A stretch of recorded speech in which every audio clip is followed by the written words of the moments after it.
ഒരിക്കൽ കൂടി സ്വാഗതം സവിതയാണ് കേട്ടോ. ശ്രീകൃഷ്ണ ഗോവിന്ദ ഹരേ മുരാരേ ഹേ നാഥ നാരായണ വാസുദേവ. ശ്രീകൃഷ്ണ ഗോവിന്ദ ഹരേ മുരാരേ ഹേ നാഥ നാരായണ വാസുദേവ. ശ്രീ ഗുരുവായൂരപ്പ ശരണം ഹരേ. ഇന്നത്തെ സത്സംഗത്തിലേക്ക് എല്ലാവർക്കും ഒരിക്കൽ കൂടി സ്വാഗതം. ഇന്ന് ശ്രീലകത്ത് ശ്രീ ഗുരുവായൂരപ്പൻ ഈ അമ്പും വില്ലും പിടിച്ച് നിൽക്കുന്ന കുഞ്ഞുണ്ണി കൃഷ്ണൻ ശ്രീരാമനായിട്ടാണ്. കർക്കിടക മാസം 1-ാം തീയതി ആയിട്ട് രാമായണ മാസത്തിൻ്റെ ആരംഭമായിട്ട് ഇപ്പോഴേ ഉണ്ണികൃഷ്ണൻ ശ്രീരാമനായിട്ട് തയ്യാറായിട്ട് നിൽക്കുന്നുണ്ട് കേട്ടോ. നാലമ്പല ദർശനത്തിന് വന്ന അനേകം ഭക്തരെ ഇന്നലെ കാണാൻ പറ്റി കേട്ടോ. അപ്പോൾ അവർ ആദ്യം വന്ന് ഉണ്ണികൃഷ്ണനെ തൊഴുതിട്ട് ഇന്ന് രാവിലെ നാലമ്പല ദർശനത്തിന് പോകുക എന്നൊക്കെ പറഞ്ഞിരുന്നു.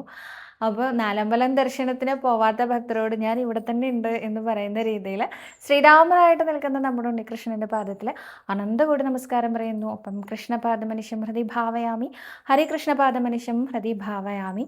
ഹരേ രാമ രാമ രാമ ഹരേ ഹരേ, ഹരേ കൃഷ്ണ കൃഷ്ണ കൃഷ്ണ ഹരേ ഹരേ, ഹരേ രാമ രാമ രാമ ഹരേ ഹരേ, ഹരേ കൃഷ്ണ കൃഷ്ണ കൃഷ്ണ ഹരേ ഹരേ. ഞാനിത് ചൊല്ലുമ്പോൾ എല്ലാവരും ചോദിക്കും, ഈ രാമൻ ഏത് രാമനാണ്, ബലരാമനാണോ അതോ ശ്രീരാമനാണോ എന്ന്. ഏത് രാമനായാലും രാമനാണല്ലോ. അതാണ് ഞാൻ ഹരേ രാമ ചൊല്ലിയത് കേട്ടോ. ഇനി പൂർവം രാമ തപോവനാദിഗമനം ഹത്വാ മൃഗം കാഞ്ചനം വൈദേഹി ഹരണം ജടായുമരണം സുഗ്രീവ സംഭാഷണം ബാലീ നിഗ്രഹണം സമുദ്രതരണം ലങ്കാപുരീ ദാഹനം പശ്ചാൽ രാവണ കുംഭകർണഹനനം ഏതദ്ദേ രാമായണം. ഇത് ഏകശ്ലോകി രാമായണമാണ് കേട്ടോ. ഏകശ്ലോകി രാമായണം എന്ന് പറഞ്ഞാൽ ഒറ്റ ശ്ലോകം കൊണ്ട് രാമായണ കഥ ഒന്ന് അനുസ്മരിച്ചു പോകുന്ന ശ്ലോകമാണ് ഇത്.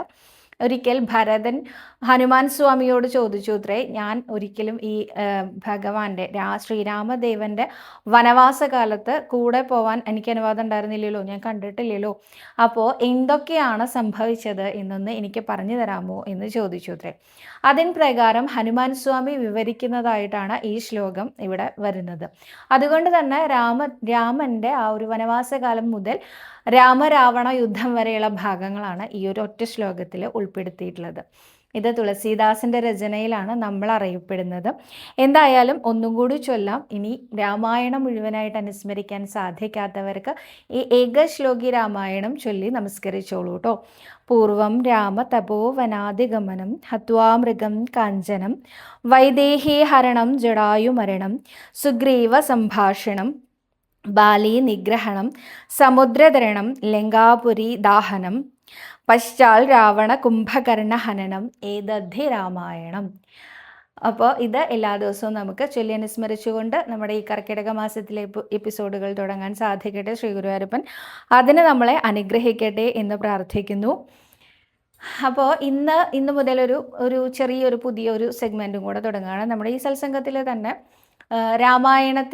രാമായണത്തിനെ കുറിച്ച് എന്തെങ്കിലും ഒരു ചോദ്യം ചോദിക്കാം. പ്രശ്നോത്തരി എന്നൊക്കെ പറയണ പോലെ രാമായണത്തിൻ്റെ പ്രശ്നോത്തരി. അപ്പോൾ എന്തെങ്കിലും ഒരു ചോദ്യം ചോദിക്കാം. അറിയുന്ന ആളുകൾ താഴെ കമൻറ്റ് ചെയ്യൂ, അറിയാത്ത ആളുകൾ നാളത്തെ എപ്പിസോഡിന് വേണ്ടി കാത്തിരിക്കൂ കേട്ടോ. അപ്പോൾ അതിൽ വളരെ സിമ്പിളായിട്ടുള്ള ചോദ്യങ്ങളെ ഞാൻ ചോദിക്കാൻ ഉദ്ദേശിക്കണുള്ളൂ. ഞാൻ പറഞ്ഞില്ലേ, രാമായണത്തിനെ കുറിച്ച് വളരെ ഡീപ്പായിട്ട് ചോദിച്ചാൽ ഞാനും കുഴങ്ങിപ്പോകും, എനിക്ക് അത്രയൊന്നും അറിയില്ല. പറയണ രീതിയിൽ ചെറിയ രീതിയിൽ തുടങ്ങാം. രാമൻ്റെ അച്ഛനായിട്ടുള്ള ദശരഥ മഹാരാജാവിന് എത്ര പത്നിമാരാണുള്ളത്? നമുക്കറിയാം 3 പേരാണുള്ളത് എന്നല്ലേ. ആ 3 പേരുടെ പേര്, അദ്ദേഹത്തിന് 4 പുത്രന്മാരുണ്ട്. ആ 4 പുത്രന്മാരുടെ പേര് ഇതൊക്കെ ഒന്ന് താഴെ കമൻ്റായിട്ട് അറിയിക്കൂ കേട്ടോ. ആരുടെ പുത്രന്മാരാണ് എന്നും കൂടെ, അല്ലെങ്കിൽ ആരുടെ പുത്രനാണ് എന്നും കൂടെ ഒന്ന് കമൻറ്റ് ചെയ്യണം കേട്ടോ. അപ്പോൾ അതാണ് ഇന്നത്തെ ചോദ്യം. ദശരഥ മഹാരാജാവിൻ്റെ 3 ധർമ്മപത്നിമാരുടെ പേര്, അതുപോലെ തന്നെ അദ്ദേഹത്തിൻ്റെ 4 സൽപുത്രന്മാരുടെ പേര്, അതാണ് താഴെ കമൻ്റായിട്ട് അറിയിക്കേണ്ടത്. അവരുടെ ഈ സൽപുത്രന്മാരുടെ അമ്മമാരുടെ പേര് കൂടെ ചേർക്കാൻ മറക്കരുത് കേട്ടോ. അപ്പോൾ ഇത്രയാണ് ഇന്നത്തെ ഈ ഒരു രാമായണം പ്രശ്നോത്തരിയുടെ ചോദ്യം എന്ന് പറയുന്നത്. അപ്പോൾ എല്ലാവരും ഉത്തരം പറയുമെന്ന് വിചാരിക്കുന്നു. അപ്പോൾ ഇന്നത്തെ ചോദ്യങ്ങൾ നോക്കാം അല്ലേ. ഞാൻ കുറേ ചോദ്യങ്ങൾ, ഇപ്പോൾ ഇത് സത്സംഗത്തിലെ ചോദ്യങ്ങൾ നിങ്ങൾ കണ്ടിട്ടില്ല എങ്കിൽ നിങ്ങൾ ഷോർട്സ് നോക്കൂ കേട്ടോ. ഞാൻ കുറേ ചോദ്യങ്ങൾ ഷോർട്സായിട്ട് ചെയ്തു വെച്ചിട്ടുണ്ട്. അപ്പോൾ ഇതിൽ കാണാത്ത ആൾക്കാർക്ക് ഷോർട്സിൽ ചെയ്യാം കേട്ടോ. ഷോർട്സിൽ ചെയ്തിട്ട് ഉണ്ടാവും, നിങ്ങളൊന്ന് നോക്കി നോക്കൂ കേട്ടോ.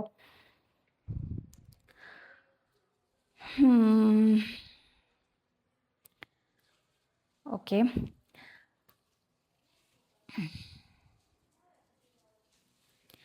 കൃഷ്ണപ്രിയ എന്ന ഭക്തയാണ് ചോദിച്ചിരിക്കുന്നത്. സവിത ചേച്ചി, ഞാനിപ്പോൾ ഒരുപാട് വിഷമത്തിലാണ്. എൻ്റെ മോൻ എൻ്റെ അടുത്തില്ല. ഞാനൊരു സിംഗിൾ പാരൻ്റ് ആണ്.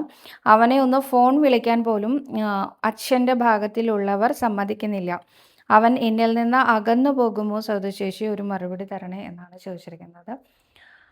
നന്നായിട്ട് പ്രാർത്ഥിക്കൂ. ശ്രീ ഗുരുവായൂരപ്പൻ്റെ അടുത്ത് എന്തായാലും പ്രാർത്ഥിക്കൂ. 37, 38 ദശകങ്ങൾ നാരായണീയത്തിൽ ചൊല്ലി നമസ്കരിക്കൂ. ഞാനിങ്ങനെ പലരുടെ അടുത്തും ചൊല്ലാൻ പറയുമ്പോൾ എനിക്ക് നാരായണീയം ചൊല്ലാൻ അറിയില്ല, വേറെ എന്തെങ്കിലും സൊല്യൂഷൻ പറയുമെന്ന് ചോദിക്കും. നമ്മളെല്ലാവരും അക്ഷരങ്ങളുടെ ലോകത്ത് തന്നെയാണ്. എല്ലാവർക്കും അക്ഷരങ്ങൾ വേണമെങ്കിൽ പഠിച്ചെടുക്കാവുന്നതേ ഉള്ളൂ. നിങ്ങൾക്ക് മനസ്സുണ്ടെങ്കിൽ എന്തായാലും പഠിക്കാൻ സാധിക്കും. ഒരു ദശകം അതൊരു ചെറിയ ദശകമാണ്. ഞാനതിൻ്റെ അർത്ഥതലങ്ങളിലേക്ക് പോകാനോ അല്ലെങ്കിൽ ഡീപ്പായിട്ട് വിശദീകരിക്കാനോ ഒന്നും പറഞ്ഞിട്ടില്ല. മലയാളം ലിപികളിൽ എഴുതിയിട്ടുള്ള സംസ്കൃത ശ്ലോകങ്ങളായിട്ടുള്ള നാരായണീയം വാങ്ങി നിങ്ങൾ വായിക്കൂ. അത്രേ വേണ്ടൂ. അപ്പോൾ അത് അറിയില്ല പറയരുത്. 37, 38 ദശകങ്ങളിൽ ശ്രീകൃഷ്ണ അവതാരമാണ് വിശദമായിട്ട് പറഞ്ഞിരിക്കുന്നത്. ക്ലേശാപഹസ്ത്ര ജഗതാം തുമിഹാവിരാസി എന്ന ആ ഒരു ശ്ലോകം, ഒറ്റ ലൈൻ മതി നമ്മുടെ എല്ലാ ദുഃഖങ്ങളും മാറ്റാനാണ് ഭഗവാൻ ഭൂമിയിൽ വന്ന് പിറന്നിരിക്കുന്നത്. അപ്പോൾ കൃഷ്ണപ്രിയ എന്ന പേര് പോലെ തന്നെ കൃഷ്ണന് പ്രിയപ്പെട്ടവളായ കുട്ടി ഉറപ്പായിട്ടും 37, 38 ദശകങ്ങൾ ചൊല്ലി നമസ്കരിക്കൂ. കുട്ടിയെ തിരിച്ച് അമ്മയിലേക്ക് കിട്ടാൻ, എന്ന് വെച്ചാൽ അച്ഛനെ വിഷമിപ്പിക്കുകയും ചെയ്യരുത് കേട്ടോ. രണ്ടു കൂട്ടർക്കും അനുകൂലമായ രീതിയിൽ ആ കുഞ്ഞ് വളർന്നു വരാനായിട്ട് പ്രാർത്ഥിച്ചോളൂ. ഞാനും പ്രാർത്ഥിക്കാം കേട്ടോ. അടുത്തതായിട്ട് ശകുന്തള വിജയൻ എന്ന ഭക്തയാണ് ചോദിച്ചിരിക്കുന്നത്. സവിത, ഞാൻ എല്ലായ്പ്പോഴും ഗുരുവായൂരപ്പനെ കാണാൻ എത്തിയാൽ അകത്ത് ക്ലിയറായി എന്താണ് രൂപം എന്ന് മനസ്സിലാവില്ല. അപ്പോഴേക്കും അത് മറക്കും. എന്താണ് അങ്ങനെ? സവിത എങ്ങനെയാണ് ഇത്ര കൃത്യമായി പറയുന്നത് എന്നൊന്ന് പറഞ്ഞു തരൂ. എപ്പോൾ പോയാലും ഇങ്ങനെയാണ്. വല്ല ദോഷവുമാണോ എന്ന് പറയൂ. ശകുന്തള ചേച്ചി, ഇത് ദോഷമൊന്നുമല്ല. എല്ലാവർക്കും എല്ലാം മനസ്സിലാവില്ല കേട്ടോ. ഇപ്പം ഇന്നലെ 2 കയ്യിലും 2 ഓടക്കോഴിൽ പിടിച്ചു നിൽക്കുന്ന ഉണ്ണികൃഷ്ണനായിരുന്നു. പക്ഷെ അത്ര വ്യക്തമായിട്ട് 2 ഓടക്കോഴിൽ നമുക്ക് കാണാൻ സാധിക്കുന്നില്ല. കുമാരേട്ടൻ്റെ വർണ്ണനയിലൂടെയാണ് ലോകം മുഴുവൻ ഉണ്ണികൃഷ്ണൻ ഇന്ന് എന്ത് രൂപത്തിലാണ് എന്ന് മനസ്സിലാക്കുന്നത്. പല ആൾക്കാരും ഇപ്പോൾ ഞാൻ വിചാരിക്കാറുണ്ട്, കുമാരേട്ടൻ വർഷങ്ങളായിട്ട് ഇങ്ങനെ ശ്രീകുമാരേട്ടൻ, അതായത് ഇവിടുത്തെ ഒരു കീഴ്ശാന്തി കുടുംബത്തിലെ അംഗമാണ് കേട്ടോ ശ്രീകുമാരൻ നമ്പൂതിരി. അപ്പോൾ അദ്ദേഹത്തിൻ്റെ വർണ്ണനയിലൂടെ വർഷങ്ങളായിട്ട് ആളുകൾ ഈ ഒരു ഭഗവാന്റെ ഉച്ചപൂജ കളഭാലങ്കാരം കേൾക്കുന്നുണ്ട്. അപ്പോൾ അത് കേട്ടിട്ട് കാണാൻ പോകുന്ന ആൾക്കാർക്ക് ഇന്നതാണ് എന്ന് കണക്ട് ചെയ്യാനും പറ്റുന്നുണ്ട്. പക്ഷെ അതല്ലാത്തൊരു കാലം ഉണ്ടായിരുന്നല്ലോ പണ്ടൊക്കെ. അപ്പോൾ എങ്ങനെ എല്ലാവർക്കും മനസ്സിലാവാന്ന് ഇപ്പം എനിക്ക് അത്ഭുതം എന്താണെന്ന് അറിയണ്ടേ. എല്ലാവർക്കും മനസ്സിലാവാൻ സാധിക്കില്ല. കാരണം സോപാനം തൊഴിലില്ലാത്ത ദിവസം, കണ്ണിന് അധികം കാഴ്ചശക്തിയിൽ ഇപ്പോൾ 60 കഴിഞ്ഞ അമ്മമാർക്കൊക്കെ കണ്ണിന് ചെറിയ മങ്ങലൊക്കെ ഉണ്ടെങ്കിൽ ഈ മണ്ഡപത്തിൻ്റെ അവിടെ നിന്നോ അല്ലെങ്കിൽ പുറത്തു നിന്നോ ഒക്കെ തൊഴുന്ന ആൾക്കാർക്ക് എങ്ങനെയാണ് മനസ്സിലാവാൻ പറ്റുക? ഒരു വിളക്ക് കാണാൻ പറ്റുമെന്നല്ലേ ഉണ്ടാവുള്ളൂ എന്നൊക്കെ തോന്നാറുണ്ട്. പക്ഷെ ഇന്ന് അങ്ങനെയല്ല കേട്ടോ. സവിത എങ്ങനെ ഇത്ര കൃത്യമായിട്ട് പറയണമെന്ന് ചോദിച്ചാൽ കുമാരേട്ടൻ്റെ വർണ്ണന കേട്ടിട്ടാണ് ഞാൻ ഓരോ ദിവസവും തൊഴാൻ പോകാറ്. അപ്പം എനിക്ക് മനസ്സിലാവും 2 കിലോ ഓടക്കോല് പിടിച്ചിട്ട് നിൽക്കുകയാണ്. ഇനിയിപ്പോൾ അഥവാ കുമാരേട്ടൻ്റെ വർണ്ണന കേൾക്കാൻ മറന്നുപോയ ദിവസമാണ് ഞാൻ അമ്പലത്തിൽ എത്തണതെന്ന് വെച്ചാൽ ഞാൻ അവിടെയുള്ള ജീവനക്കാരോട് ചോദിക്കാറുണ്ട്, എന്താ ഇന്നത്തെ അലങ്കാരം എന്ന്. കഴിഞ്ഞ ദിവസം സുദർശന ചക്രം പിടിച്ച് നിൽക്കുന്ന ഉണ്ണികൃഷ്ണനായിരുന്നു കേട്ടോ. നോക്കൂ, സുദർശന ചക്രം പിടിച്ച ഉണ്ണികൃഷ്ണനെ അങ്ങനെ ഞാൻ കണ്ടിട്ടേ ഇല്ല. എന്ന് വെച്ചാൽ സുദർശന ചക്രം മാത്രമായിട്ട് പിടിച്ചിട്ട് 4 തൃക്കൈകളോടുകൂടി ശംഖചക്ര കഥാപത്മകത്തോടു കൂടി നിൽക്കുന്ന ഉണ്ണികൃഷ്ണനെ കാണാറുണ്ട് നമ്മൾ. പക്ഷെ സുദർശന ചക്രം മാത്രമായിട്ട് പിടിച്ചിട്ടുള്ള ഉണ്ണികൃഷ്ണനെ അങ്ങനെ കാണാൻ സാധിക്കാറില്ല കേട്ടോ. അപ്പോൾ കഴിഞ്ഞ ദിവസം നോക്കുമ്പോൾ അങ്ങനെയാണ് ഉണ്ണികൃഷ്ണൻ സുദർശന ചക്രം മാത്രമേ പിടിച്ചത്. അപ്പോൾ എനിക്ക് കയ്യിൽ എന്താ പിടിച്ചതെന്ന് മനസ്സിലായില്ല. എന്നാണെങ്കിൽ ഞാൻ വർണ്ണനയൊന്നും കേട്ടിട്ടുണ്ടായിരുന്നില്ല. പക്ഷെ അന്ന് സോപാന തൊഴിൽ ഉണ്ടായിരുന്നു കേട്ടോ. അപ്പം മണ്ഡപത്തൊഴിലിൻ്റെ അവിടെ നിന്ന് ഞാൻ അവിടുത്തെ മണ്ഡപത്തിൻ്റെ അവിടെ നിൽക്കുന്ന ചേച്ചിയോട് ചോദിച്ചു, എന്താണ് ഇന്ന് ഭഗവാൻ എങ്ങനെ അലങ്കാരം എന്ന് ചോദിച്ചപ്പോൾ ആ ചേച്ചി പറഞ്ഞു, ചക്രം പിടിച്ച് നിൽക്കുകയാണ് സുദർശന ചക്രം, അങ്ങനെയാണ് നിൽക്കുന്നതെന്ന്. അങ്ങനെ ഞാൻ സോപാനത്തിലെത്തിയപ്പോൾ എനിക്ക് മനസ്സിലായി സുദർശന ചക്രം പിടിച്ച് ഉണ്ണികൃഷ്ണൻ നിൽക്കുകയാണ്. ചെറിയ കുട്ടിയായിട്ടുള്ള ഉണ്ണികൃഷ്ണൻ എന്തോ ഒരു കളിപ്പാട്ടം കയ്യിൽ കിട്ടിയ ഭാവത്തിലാണ് ആ സുദർശന ചക്രവും പിടിച്ച് നിൽക്കുന്നുണ്ടായിരുന്നത്. അപ്പോൾ എങ്ങനെയാണ് സവിത മനസ്സിലാക്കണമെന്ന് ചോദിച്ചാൽ ഒന്നിലോ ചോദിച്ച് മനസ്സിലാക്കും, അല്ലെങ്കിൽ അലങ്കാര വർണ്ണന കേട്ടിട്ട് പോയിട്ട് വിശദമായിട്ട് നോക്കും. അങ്ങനെയാണ് മനസ്സിലാക്കണം. നമുക്കൊരു സെക്കൻഡ് അല്ലെങ്കിൽ ഒരു 5 സെക്കൻഡൊക്കെ മാക്സിമം ഗുരുവായൂരപ്പനെ കാണാൻ പറ്റുള്ളൂ. അപ്പോൾ ആ കാണുന്ന സമയത്ത് എവിടേക്കൊക്കെയാണ് നമ്മൾ നോക്കുക അല്ലേ? ഭഗവാന്റെ രൂപം മുഖമാണോ നോക്കണ്ടേ, പാദമാണോ നോക്കണ്ടേ, അതോ അലങ്കാരങ്ങളാണോ നോക്കണ്ടേ, കേശാധിപാതം നോക്കാനുള്ള സമയമൊന്നും കിട്ടില്ല. അപ്പോൾ ഇതിനെന്താണ് ഒരു സൊല്യൂഷൻ എന്നുണ്ടാവില്ലേ? ആ സൊല്യൂഷനാണ് ഉണ്ണികൃഷ്ണനോട് വരിയിൽ നിൽക്കുന്ന സമയത്തൊക്കെ പ്രാർത്ഥിക്കുക. ഉണ്ണികൃഷ്ണ, അങ്ങയുടെ അലങ്കാരം എങ്ങനെയാണ് എന്നുള്ളത് എനിക്ക് കൃത്യമായിട്ടൊന്ന് കാണിച്ചു തരണേ, എനിക്ക് മനസ്സിലാവണേ എന്നൊന്ന് പ്രാർത്ഥിച്ചു നോക്കുമ്പോൾ കൃത്യമായിട്ട് മനസ്സിലാവും. ഗുരുവായൂരമ്പലത്തിൻ്റെ പ്രത്യേകത, ഗർഭഗൃഹം എന്നറിയപ്പെടുന്ന ശ്രീലകത്തെ ആ വിഗ്രഹം ഇരിക്കുന്ന, ആ ചൈതന്യം ഇരിക്കുന്ന ഭാഗം എന്ന് പറയുന്നത് മൂന്നാമത്തെ അറയിലാണ്. ഏറ്റവും ആദ്യത്തെ അറയിലാണ്, തൊട്ടടുത്താണെങ്കിൽ നമുക്ക് പെട്ടെന്ന് കാണാൻ സാധിക്കും. ഉദാഹരണം പറയുകയാണെങ്കിൽ ഇവിടുത്തെ ഉപദേവത പ്രതിഷ്ഠ, അയ്യപ്പനും ഭഗവതിനെയൊക്കെ നമുക്ക് എന്ത് അലങ്കാരം ചാർത്തിയാലും വളരെ ഭംഗിയായിട്ട് കാണാൻ പറ്റും. എന്നാൽ ഗുരുവായൂരപ്പൻ കുറച്ച് അകലെയാണ് ഇരിക്കണത്, അപ്പം നമുക്ക് പെട്ടെന്ന് മനസ്സിലാവില്ല. അതൊരു ദോഷം കൊണ്ടൊന്നുമല്ല, മനസ്സിലാവാത്ത എത്രയോ ആൾക്കാരുണ്ട്. പക്ഷേ ഒരു കാര്യം, എത്ര മനസ്സിലായാലും മനസ്സിലായില്ലെങ്കിലും ഉണ്ണികൃഷ്ണനെ തൊഴുതാലത്തെ നമ്മുടെ മനസ്സിന് വരുന്നൊരു മാറ്റമുണ്ടല്ലോ, ഒരു പോസിറ്റിവിറ്റി ഉണ്ടല്ലോ, അതെല്ലാവർക്കും സെയിം ആണ് കേട്ടോ, അതിലൊരു വ്യത്യാസവും ഇല്ല. അപ്പോൾ ഇത് ദോഷം കണ്ടാൽ വിചാരിക്കേണ്ട കേട്ടോ. അടുത്ത തവണ ഉച്ചപൂജയ്ക്ക് ശേഷമാണ് വരുന്നതെങ്കിൽ എന്തായാലും ഒന്ന് അലങ്കാരവർണ്ണനെ നോക്കിയിട്ട് വന്നോളൂ. അതല്ലെങ്കിൽ അവിടെ നിൽക്കുന്ന ആരോടെങ്കിലും ചോദിച്ചോളൂ, അവരെന്തായാലും പറഞ്ഞു തരും കേട്ടോ. അടുത്തതായിട്ട് രാധിക എന്ന ഭക്തയാണ്. നമസ്കാരം സവിത, എനിക്കൊരു സംശയമുണ്ട്, പറഞ്ഞു തരുമോ? നമ്മൾ ഈവനിങ് വിളക്ക് വയ്ക്കുന്നതിന് മുൻപ് പുറത്ത് വിളക്ക് വെക്കേണ്ടത് എങ്ങനെയാണെന്ന് പറഞ്ഞു തരൂ. ചിലർ പറയുന്നു പഴയ എണ്ണയും തിരിയും വെക്കാമെന്ന്. ആകെ കൺഫ്യൂഷൻ ആകുന്നു സവിത, ചെയ്യുന്ന രീതി ഒന്ന് പറഞ്ഞു തന്നാൽ മതി. പുറത്ത് വിളക്ക് വയ്ക്കുന്നതോ അകത്ത് വിളക്ക് വയ്ക്കുന്നതോ ഞാൻ സെയിമായിട്ട് തന്നെയാണ് ചെയ്യാറ് കേട്ടോ. അതല്ലാതെ പഴയ തിരിയൊക്കെ കൂടി കൂട്ടിയിട്ട് കത്തിക്കണ അങ്ങനെ ഒരു സമ്പ്രദായം ഇല്ല. എന്താ അങ്ങനെ പറയണേ? പുറത്ത് തിരി വയ്ക്കുമ്പോൾ പഴയ എണ്ണയും തിരിയും തീപ്പെട്ടി അതൊന്നുമല്ല. നമ്മൾ എങ്ങനെയാണോ ഭഗവാന്റെ മുമ്പിൽ വിളക്ക് വയ്ക്കുന്നത് അതേപോലെ തന്നെയാണ് പുറത്തൊരു തിരി വെച്ച് കത്തിക്കുന്നുണ്ടെങ്കിൽ അങ്ങനെ തന്നെ ചെയ്യണം എന്നാണ് എൻ്റെ ഒരു അഭിപ്രായം. അടുത്തതായിട്ട്, ചേച്ചി എൻ്റെ വിഷമം മാറ്റിത്തരണേ. കൃഷ്ണ, എൻ്റെ ഭർത്താവ് ഡിസ്ക് ബൾസായിട്ട് കിടപ്പിലാണ്. ഒന്ന് അത് ശരിയാവാൻ ഏത് ദശകമാണ് ചൊല്ലേണ്ടത്, എന്ത് വഴിപാടാണ് ചെയ്യേണ്ടതെന്നൊന്ന് പറഞ്ഞു തരൂ, എനിക്ക് വേണ്ടി പ്രാർത്ഥിക്കണേ എന്നാണ് മഞ്ജു സതീഷ് പറഞ്ഞിരിക്കുന്നത്. തീർച്ചയായിട്ടും ഞാൻ പ്രാർത്ഥിക്കാം. എന്ത് വഴിപാടാണ് ചെയ്യേണ്ടത്, ഏത് ദശകമാണ് ചൊല്ലേണ്ടത്, ഇത് രണ്ടുമാണ് ചോദിച്ചേക്കണത്. നാരായണീയം മുഴുവൻ ചൊല്ലണം. നാരായണീയം മുഴുവൻ ചൊല്ലുന്നത് രോഗശാന്തിക്ക് ബഹുവിശേഷമാണ് എന്നാണ് പറയുക. അപ്പോൾ ഇന്ന ശ്ലോകം എന്നില്ല കേട്ടോ, എല്ലാ ശ്ലോകങ്ങളും ആ ഒരു രോഗശാന്തിയെ ഉദ്ദേശിച്ചിട്ടാണ്. എന്നാലും 8ാമത്തെ ദശകത്തിലെ അവസാനത്തെ ശ്ലോകം അത് 108 തവണ എല്ലാ ദിവസവും ചൊല്ലിക്കോളൂ, അത് വളരെ ഉത്തമമാണ്. ഒപ്പം തന്നെ നാരായണീയം പറ്റുന്ന പോലെ ഒക്കെ വായിച്ചോളൂ, നാരായണനാമം ചൊല്ലിക്കോളൂ. ഇവിടെ വരുന്ന സമയത്ത് ആൾരൂപം എടുത്തു വെച്ച് തൊഴുത് നമസ്കരിച്ച് പ്രാർത്ഥിച്ചോളൂ കേട്ടോ. ആൾരൂപം എടുത്തു വയ്ക്കാനേ ഒരു തുക എല്ലാ ദിവസവും മാറ്റി വെച്ചോളൂ കേട്ടോ. ചെറിയൊരു തുക മതി, 1 രൂപ 2 രൂപ എന്നൊക്കെ പറഞ്ഞൊരു കുടിക്കയിലിട്ട് വെച്ചിട്ട് അത് വരുന്ന സമയത്ത് കൊണ്ടുവന്നിട്ട് അതുകൊണ്ട് ഈ ആൾരൂപം എടുത്തു വെച്ചോളൂ കേട്ടോ. കൃഷ്ണ എന്ന ഐഡിയിൽ നിന്നാണ് ചോദിച്ചിരിക്കുന്നത്. എല്ലാവരുടെയും വിഷമം ഭഗവാൻ കേൾക്കുന്നുണ്ട്, എൻ്റെ വിഷമം എന്താ ചേച്ചി ഭഗവാൻ അറിയാത്തത് എന്ന് എനിക്ക് എപ്പോഴും തോന്നാറുണ്ട്. കാരണം ഞാനൊരു ടോക്സിക് റിലേഷൻഷിപ്പിലാണ്. എപ്പോഴും കരച്ചിലും സമാധാനം എന്ന് പറയുന്നത് ലൈഫിൽ പോയിട്ട് 6 വർഷമായി. പക്ഷേ എനിക്ക് ആളിനെ ഒരുപാട് ഇഷ്ടമാണ്. പക്ഷെ ഭഗവാൻ ആളിനെ എന്നിൽ നിന്ന് അകറ്റുന്നില്ല. ഞാനിങ്ങനെ നീറി കഴിയാണ്. എനിക്ക് നല്ലതല്ലാത്ത എൻ്റെ ഫ്യൂച്ചർ പോവും എന്ന് എനിക്ക് അറിയാവുന്ന ഒരു പക്ഷെ ഞാൻ അതിൽ നിന്ന് എനിക്ക് ഇറങ്ങിപ്പോവാൻ പറ്റാത്ത ഒരു റിലേഷൻ. അവൻ എന്നെ വിടുന്നില്ല. ഞാൻ നിർത്തിപ്പോയാലും എൻ്റെ പിന്നാലെ വരികയാണ്. എന്നാൽ സമാധാനവും തരുന്നില്ല. വല്ലാത്ത ഒരു മാനസികാവസ്ഥയിലാണ് ചേച്ചി. ഇതിന് ഒരു റിപ്ലൈ തരണേ എന്നാണ്. തീർച്ചയായിട്ടും ടോക്സിക് റിലേഷൻഷിപ്പ്, അതിന് എന്ത് തരത്തിലുള്ള റിലേഷൻഷിപ്പ് ആണെങ്കിലും അത് അവസാനിച്ച് പുറത്ത് കിടക്കുക തന്നെ വേണം. ഇങ്ങനെ വിടുന്നില്ല എന്ന് പറഞ്ഞ് പിന്നാലെ വരുന്ന ആൾക്കാരുണ്ടല്ലോ, അവരിപ്പോൾ എന്താ പറയുക, ഭാവിയിലെ പാർട്ട്ണർ ആവണം എന്നൊന്നുമില്ല കേട്ടോ. ഏത് തരത്തിലുള്ള റിലേഷൻഷിപ്പ് ആണെങ്കിലും അങ്ങനെ ഒരു എന്താ പറയുക, ടോക്സിക് ആവാനുള്ള സാധ്യത വളരെ കൂടുതലാണ്. അവർ പറയും അത് ഓവർ പൊസസീവ്നെസ് കൊണ്ടാണ്, സ്നേഹം കൊണ്ടാണ്. ഇപ്പോൾ എന്താ പറയുക, എൻ്റെ ചേച്ചി എന്നൊക്കെ പറഞ്ഞു വരുന്ന ആൾക്കാരുണ്ട്. അവരിങ്ങനെ പറയുന്നത് ടോക്സിക്കാണ്. അവർ ടോക്സിക് ആവുന്നത് എൻ്റെ എന്താ പറയുക, എന്നോടുള്ള ഇഷ്ടം കൊണ്ടാണ്, എനിക്ക് ഭയങ്കര ഇഷ്ടമാണ്, ഭയങ്കര സ്നേഹം കൊണ്ടാണ്. ഇതൊക്കെ വെറുതെയാണ്. അവർക്ക് സ്നേഹം ഉണ്ടെങ്കിൽ ഉറപ്പായിട്ടും നമ്മളുടെ മാനസികാവസ്ഥ അത് സന്തുലിതമായി കൊണ്ട് നടക്കാൻ അവർ ഉറപ്പായിട്ടും ശ്രമിക്കും.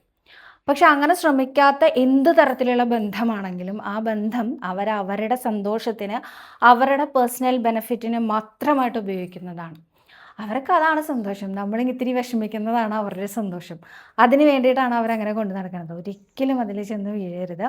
ഗുരുവായൂരപ്പനെ പ്രാർത്ഥിക്കൂ. ഗുരുവായൂരപ്പനോട് പറയൂ, എനിക്ക് ഈ ബന്ധം നല്ലതല്ലെന്ന് എനിക്കും ഗുരുവായൂരപ്പനും അറിയാം. പിന്നെ എന്തിനാ എന്നെ ഇങ്ങനെ ഇതിൽ കൊണ്ടുപോയി ഇടുന്നേന്ന്. ഗുരുവായൂരപ്പൻ കൃത്യമായിട്ട് നമുക്ക് കാണിച്ചു തരുകയും ചെയ്യും കേട്ടോ, നിനക്കിത് വേണ്ട എന്ന്. അവിടെ ആ വേണ്ട എന്ന് പറയാനുള്ള ആർജവം നമ്മൾ കാണിച്ചാൽ ഉറപ്പായിട്ടും നമുക്ക് അതുകൊണ്ട് നല്ലത് മാത്രമേ വരുള്ളൂ. പുറമേ നിന്ന് കാണുന്ന ആൾക്കാർക്ക് തോന്നാം ചിലപ്പോൾ, അയ്യോ അത് ശരിയായില്ല, ആ കുട്ടി അത് വേണ്ടാന്ന് വെക്കണ്ടായിരുന്നു എന്ന്. വെറുതെയാണ്. നമ്മുടെ മനസ്സിൻ്റെ സന്തോഷം എവിടെയാണ് എന്നുള്ളത് നമ്മുടെ ഉണ്ണികൃഷ്ണന് കൃത്യമായിട്ട് അറിയാം. കുട്ടി എന്താ ചെയ്യേണ്ടത് വെച്ചാൽ ധൈര്യപൂർവ്വം പിന്മാറുക, അതാണ് വേണ്ടത്. അതിനായിട്ട് എന്താ ചെയ്യേണ്ടതെന്നുള്ള ചോദ്യമുണ്ട്. നാരായണീയത്തിലെ 78, 79 ദശകം എന്തായാലും ചൊല്ലി നമസ്കരിക്കൂ. ഒപ്പം തന്നെ രാധാകൃഷ്ണ അഷ്ടകം ചൊല്ലി നമസ്കരിക്കൂ. അത് രണ്ടും മുടങ്ങാതെ കുട്ടി ചെയ്തോളൂ. എന്നിട്ട് ഈ റിലേഷൻഷിപ്പിൽ നിന്ന് കുട്ടിക്ക് സന്തോഷം ഉണ്ടാവണേ അത് പറഞ്ഞോളൂ. ആ റിലേഷൻഷിപ്പിൽ നിന്ന് കുട്ടിക്ക് സന്തോഷമാണ് ഉണ്ടാവുക ഭാവിയിലെങ്കിൽ അതങ്ങനെ തന്നെ കണ്ടിന്യൂ ആവും. അല്ല, ആ റിലേഷൻഷിപ്പ് കുട്ടിക്ക് നല്ലതല്ല എങ്കിൽ ഭഗവാനായിട്ട് തന്നെ അത് ഒഴിവാക്കി തരും കേട്ടോ. ഒരു കാര്യം പറയാൻ മറന്നു, രാസക്രീഡ ചൊല്ലി നമസ്കരിക്കണം ഉറപ്പായിട്ടും. കന്യകമാരുടെ ശ്രേയസ്സിന് വേണ്ടിയിട്ടാണ് അത്. ഇത്തരത്തിലുള്ള മോശം ബന്ധങ്ങളിൽ ചെന്ന് പെടാതിരിക്കാൻ വേണ്ടിയിട്ടാണത്. 65 മുതൽ 69 വരെയുള്ള ദശകങ്ങളും 78, 79 ദശകങ്ങളും ഉറപ്പായിട്ടും കുട്ടി ചൊല്ലി നമസ്കരിക്കൂ. രാധാകൃഷ്ണ അഷ്ടകം ഞാൻ ഗ്രൂപ്പിൽ ഇട്ടിട്ടുണ്ടായിരുന്നു, അതും ചൊല്ലി നമസ്കരിക്കണം കേട്ടോ. അടുത്തതായിട്ട് ബീന സുഗതൻ എന്ന ഭക്തയാണ് ചോദിച്ചിരിക്കുന്നത്. സവിത, ശരീരത്തിൽ വെളുത്ത പാടുകൾ വരുന്നു. ഞാൻ കഴിഞ്ഞ പ്രാവശ്യം ഗുരുവായൂർ വന്നപ്പോൾ ചേന കൊണ്ട് തുലാഭാരം നടത്തി. ഇനി എന്താണ് ചെയ്യുക? കുറവില്ല, മറുപടി തരുമോ? നാരായണീയം ഏത് ദശകം വായിക്കണം? 2ാമത്തെ ദശകവും 100ാമത്തെ ദശകവും വായിച്ചോളൂ കേട്ടോ. ഇത് ഗുരുവായൂരപ്പൻ്റെ സ്വരൂപ വർണ്ണനയാണ്. 2ാമത്തെ ദശകമാണെങ്കിലും 100ാമത്തെ ദശകമാണെങ്കിലും ശ്രീ ഗുരുവായൂരപ്പനെ വർണ്ണിക്കുന്ന, അദ്ദേഹത്തിൻ്റെ സൗന്ദര്യത്തിനെ വർണ്ണിക്കുന്ന ഭാഗങ്ങളാണ് ഈ 2 ദശകങ്ങളിലും വരുന്നത്. അപ്പോൾ ഈ വെളുത്ത പാട് വരിക അല്ലെങ്കിൽ കറുത്ത പാട് വരിക ഒക്കെ ചെയ്യുന്നത് നമ്മളെ സംബന്ധിച്ചിടത്തോളം നമുക്ക് ഹെൽത്ത് ഇഷ്യൂ എന്നതിൻ്റെ ഉപരി സൗന്ദര്യത്തിൻ്റെ പ്രശ്നം കൂടിയാണ്. എത്ര ഭംഗിയില്ല എന്ന് തോന്നുന്ന ആൾക്കാർക്കാണെങ്കിലും പാണ്ടായിട്ട് നടക്കാനൊന്നും ആർക്കും ഇഷ്ടമുണ്ടാവില്ല അല്ലേ. അത് നമ്മുടെ കോൺഫിഡൻസിനെ നന്നായിട്ട് ബാധിക്കും. അപ്പോൾ അതുകൊണ്ട് തന്നെ ശ്രീ ഗുരുവായൂരപ്പനോട് പ്രാർത്ഥിച്ചുകൊണ്ട് 2ാമത്തെ ദശകവും 100ാമത്തെ ദശകവും മുടങ്ങാതെ ചൊല്ലിക്കോളൂ കേട്ടോ. അതൊക്കെ നന്നായിട്ട് മാറിയിട്ട് സുഖമായി വരട്ടെ. അടുത്തതായിട്ട് പീസ്ഫുൾ ലൈഫ് ബൈ മായ എന്ന ഐഡിയിൽ നിന്നാണ് ചോദിച്ചിരിക്കുന്നത്. സവിത, ഞാൻ ആദ്യമായിട്ടാണ് ഒരു ചോദ്യം ചോദിക്കുന്നത്. 2 പേര് ഒരേ തെറ്റ് ചെയ്തു, ആണും പെണ്ണും. പെൺകുട്ടിയുടെ തെറ്റിനെ എല്ലാവരെയും വലുതാക്കി കാണിക്കുകയും പയ്യൻ്റെ തെറ്റിനെ ന്യായീകരിച്ച് കൂടെ നിർത്തുകയും ചെയ്യുന്നു. ഇത് കണ്ട് പല പ്രാവശ്യം ഞാൻ ചോദ്യം ചെയ്യുകയും ആ പെൺകുട്ടിയെ സേവ് ചെയ്യണം എന്ന് പറഞ്ഞപ്പോൾ മറ്റുള്ളവർ പിണങ്ങും എന്ന് പറഞ്ഞ് അതിലെ മെയിനായിട്ടുള്ള സ്ത്രീ പിന്മാറി. എനിക്ക് ആകെ കൺഫ്യൂഷനായി. ഒഴിവാക്കിയ കുട്ടിയെ ഞാൻ ചേർത്ത് നിർത്തി അതിന് മനസ്സിന് സന്തോഷം കിട്ടുന്ന സഹായങ്ങൾ ചെയ്തു കൊടുത്തു. അതിൻ്റെ പേരിൽ പലരും എന്നെ കുറ്റപ്പെടുത്തി. സവിത പറഞ്ഞതുപോലെ ഞാൻ എന്ത് ചെയ്താലും ഉണ്ണികൃഷ്ണൻ്റെ അടുത്ത് ചോദിച്ചിട്ടാണ് ചെയ്യുന്നത്. നാരായണീയം എടുത്തു നോക്കിയപ്പോൾ കിട്ടിയ ഭാഗം 61ാമത്തെ ദശകമാണ്. വിപ്രപത്നി അനുഗ്രഹം എന്നാണ്. എന്തായാലും ഉണ്ണിക്കണ്ണനെ സമർപ്പിച്ചുകൊണ്ട് ഞാൻ ആ ദൗത്യം ഏറ്റെടുത്തു. ഇത് ശരിയോ തെറ്റോ സവിതയിൽ നിന്ന് അറിയാൻ ആഗ്രഹിക്കുന്നു. നോക്കൂ, ഒരു ദശകം പകുത്തെടുത്ത് നോക്കിയിട്ട് ചിലപ്പോൾ അതിൻ്റെ അർത്ഥം നമുക്ക് മനസ്സിലാവുന്നില്ല എന്നാണെങ്കിൽ അറക്കിട്ട് ചോദിച്ചിട്ട് തന്നെ മുന്നോട്ട് പോകും കേട്ടോ. ഞാനിത് ഏറ്റെടുക്കുന്നതാണോ നല്ലത്, ഏറ്റെടുക്കാതിരിക്കുന്നതാണോ നല്ലതെന്ന്. പിന്നെ ഒരു കാര്യമുണ്ട് കേട്ടോ, ശ്രീ ഗുരുവായൂരപ്പൻ്റെ മുമ്പിൽ നറക്കിട്ട് നോക്കി നിങ്ങൾ ചെയ്യാൻ തയ്യാറായിട്ടുള്ള കാര്യം, ആദ്യം നമുക്ക് ഈ മൂത്തവർ ചൊല്ലും എന്താ പറയുക, നെല്ലിക്ക ആദ്യം കഴിക്കും പിന്നെ മധുരിക്കും എന്നൊക്കെ പറഞ്ഞ് കേട്ടിട്ടില്ലേ? അതേപോലെ തന്നെയാണ് ഗുരുവായൂരപ്പനെ നറക്കിട്ട് നോക്കിയിട്ട് നമുക്ക് കിട്ടുന്നത് നമ്മൾ സ്വീകരിച്ചിട്ട് എന്തിനാ ഉണ്ടായേ, എന്താ ഇങ്ങനെ വന്നേന്നൊക്കെ നമുക്ക് നന്നായിട്ട് തോന്നും. പക്ഷെ അങ്ങനെയല്ല. അൾട്ടിമേറ്റായിട്ട് അതിൻ്റെ റിസൾട്ട് എന്ന് പറയുന്നത് അത് തീർച്ചയായിട്ടും ശ്രീ ഗുരുവായൂരപ്പൻ നല്ലത് മാത്രമേ വരത്തുള്ളൂ. കാരണം ഗുരുവായൂരപ്പനോട് ചോദിച്ചിട്ടല്ലേ നമ്മൾ ചെയ്യണത്. അപ്പോൾ അതിലൊരു തെറ്റ് വരാൻ ഭഗവാൻ നമ്മളെ അനുവദിക്കുമോ? ഒരിക്കലും ചെയ്യില്ല കേട്ടോ. അപ്പോൾ ഇങ്ങനെ ഇപ്പോൾ 61ാമത്തെ ദശകം വിപ്രപത്നി അനുഗ്രഹം നല്ല ഭാഗമാണ്. അതായത് വിപ്രപത്നി എന്ന് പറഞ്ഞാൽ ബ്രാഹ്മണരുടെ പത്നിമാരെന്നാണ് അർത്ഥം. ബ്രാഹ്മണരെ തടഞ്ഞിട്ടും അവർ പറഞ്ഞാൽ കൂട്ടാക്കാതെ രാമനും കൃഷ്ണനും ഉള്ള ഭക്ഷണ സാധനങ്ങളുമായിട്ട് ഭഗവാന്റെ അടുത്തേക്ക് ഓടിപ്പോയി ഭഗവാനും രാധാദേവിക്കും അടക്കം എല്ലാവർക്കും സദ്യ വിളമ്പിക്കൊടുത്തു എന്ന് പറയുന്നു. അതിനുശേഷം അവരെ തിരിച്ചു പോകാൻ കൂട്ടാക്കുന്നില്ല. തിരിച്ചു പോയാൽ കാരണം അവിടെ നിന്ന് പോകണ്ട പറഞ്ഞിട്ട് പിടിച്ചു വെച്ചതാണ്. പക്ഷെ ഞങ്ങൾ ഓടിപ്പോകുന്നതാണ്, അപ്പം ഞങ്ങൾ തിരിച്ചു വന്നാൽ സ്വീകരിക്കില്ല ഭഗവാനെ എന്ന് പറയുമ്പോൾ ഭഗവാൻ പറഞ്ഞു ധൈര്യമായിട്ട് പോയിക്കോളൂ, അവിടെ ചെന്നാൽ സ്വീകരിക്കുന്നത്. പറഞ്ഞതുപോലെ തന്നെ അവിടെ ചെന്നപ്പോൾ ഇരു കൈയും നീട്ടി ഇവരെല്ലാവരും നിങ്ങൾ ചെയ്തത് തന്നെയാണ് ശരി എന്ന് പറഞ്ഞ് സ്വീകരിച്ച ഭാഗമാണ് കേട്ടോ. അപ്പോൾ ഈ ഭാഗം കിട്ടിയതിൻ്റെ അർത്ഥം ഊഹിക്കാമല്ലോ, ഇനി എന്തായാലും മനസ്സിലായിട്ടുണ്ടാവുമല്ലോ. അപ്പോൾ ഇപ്പം ചെയ്തത് ശരിയാണ് എന്നത് ഈ രീതിയിൽ തന്നെയാണ് ഭഗവാനും പറയുന്നത്. അപ്പം അങ്ങനെ തന്നെ സമാധാനമായിട്ടിരിക്കും കേട്ടോ. അപ്പോൾ ഇന്ന് അത്രയും ചോദ്യങ്ങളേ ഉള്ളൂ. കൂടുതൽ ചോദ്യങ്ങളും കൂടുതൽ ഉത്തരങ്ങളും ഒക്കെ ആയിട്ട് അടുത്ത വീഡിയോയിൽ കാണാമെന്ന് വിചാരിക്കുന്നു. സർവരോഗ വിനാശന, സർവപാപ വിനാശന, സർവദുഃഖ വിനാശന, സർവസൗഖ്യപ്രദായക ശ്രീ ഗുരുവായൂരപ്പ ശരണം ഹരേ. ത്വൽപ്രസാദായ ഭൂയാൽ, ത്വൽപ്രസാദായ ഭൂയാൽ, ശ്രീ ഗുരുവായൂരപ്പ ശരണം.